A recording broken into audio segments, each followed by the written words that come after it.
dibahas, Pak. Oke. Singkat aja ya. Ini dia udah menggigil tuh. Oke.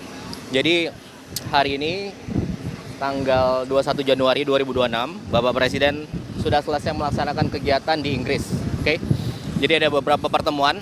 Yang pertama dengan Perdana Menteri Starmer. Intinya ada 3. Jadi yang pertama ada komitmen investasi sebesar 4 miliar pound sterling. Itu sekitar 90 triliun. Oke. Kemudian yang kedua ada kerjasama maritim. Kemudian yang ketiga ada kerjasama dalam pembangunan 1.582 kapal nelayan. Nah, yang menariknya begini. Jadi kapalnya ini nanti menurut Menteri Kelautan akan mempekerjakan sekitar 600.000 orang. Kenapa? Karena nanti diproduksinya, dirakitnya di Indonesia. Oke. Jadi 30.000 sendiri itu untuk awak kapalnya, kemudian 400.000 untuk yang memproduksinya. Oke. Kemudian nanti ada 170.000 itu multiplier efeknya di luar dari yang berkaitan langsung, ya. Itu yang pertama. Kemudian yang kedua, kemarin Bapak Presiden bertemu dengan 24 profesor dari 24 universitas top di Inggris Raya. Jadi ada King's College, ada Oxford University, Imperial College, kemudian Edinburgh gitu ya, kira-kira, dan 20 lainnya. Intinya apa? Intinya satu, yang pertama ada kerjasama pendidikan. Jadi Bapak Presiden ingin membuat 10 kampus baru di Indonesia, terutama di bidang kedokteran. Kemudian di bidang STEM, Science, Technology, Engineering, and Mathematics, itu nanti beliau akan buat di Indonesia. Harapannya dengan profesor-profesor kemarin dari top university di Inggris akan bisa kerjasama. Ada yang penambahan mahasiswa yang kuliah di sini.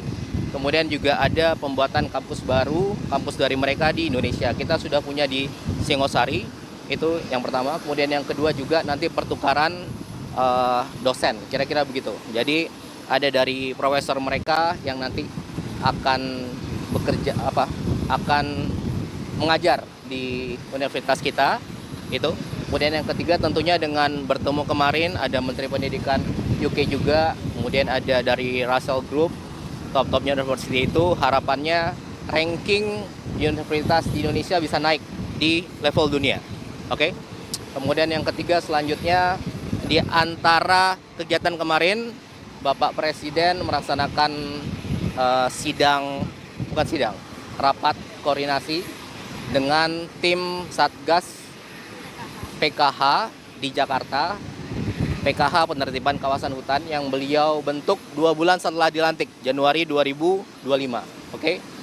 Apa tujuannya kemarin? Jadi setelah rapat itu menerima laporan dari Satgas, Bapak Presiden memutuskan untuk mencabut izin perusahaan yang telah terbukti melanggar.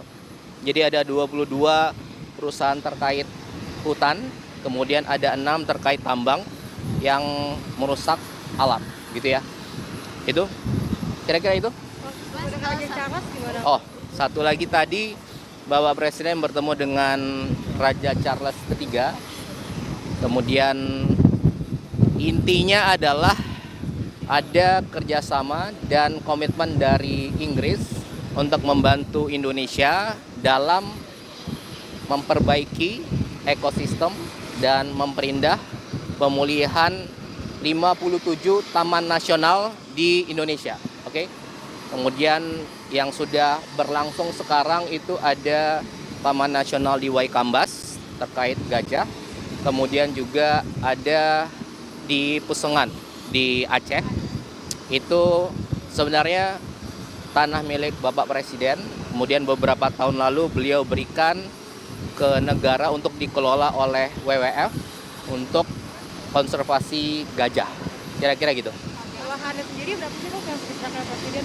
Itu kurang lebih 90.000 hektar totalnya, tapi ada mencar-mencar.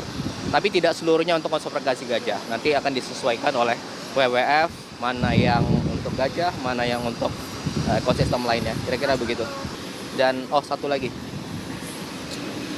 Intinya ini Bapak Presiden kalau keluar negeri itu beliau ingin ada yang didapatkan, oke? Ada produknya, ada hasilnya, ada dampak positifnya untuk Indonesia. Jadi yang tadi saya sebutkan itu dalam waktu 2 hari di sini beliau ingin secepat mungkin, sebesar mungkin ada manfaat yang didapat oleh Indonesia.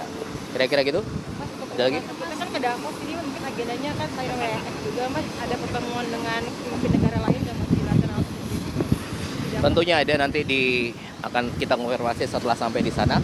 Tapi intinya besok tanggal 22 Bapak Presiden akan ke Davos, ke Swiss, mengikuti dan beliau akan berbicara dalam World Economic Forum, dihadiri oleh lebih dari 65 kepala negara dan pemerintahan. Kemudian ada lebih dari 1.000 CEO besar perusahaan di dunia. Kemudian intinya beliau akan berbicara mengenai konsep-konsep ekonomi yang beliau pikirkan dan sudah beliau terapkan dalam selama beliau sebelum menjadi presiden dan sejak menjadi presiden hingga sekarang. Dan beliau akan menceritakan hasil-hasil yang sudah pemerintah capai dalam 1 tahun ini, oke? Dan itu beliau sebut dengan Prabowonomics, oke? Prabowonomics. Jadi Anda lihat aja besok, nonton besok, oke? Saksikan, ya. Oke, kira-kira itu. Udah?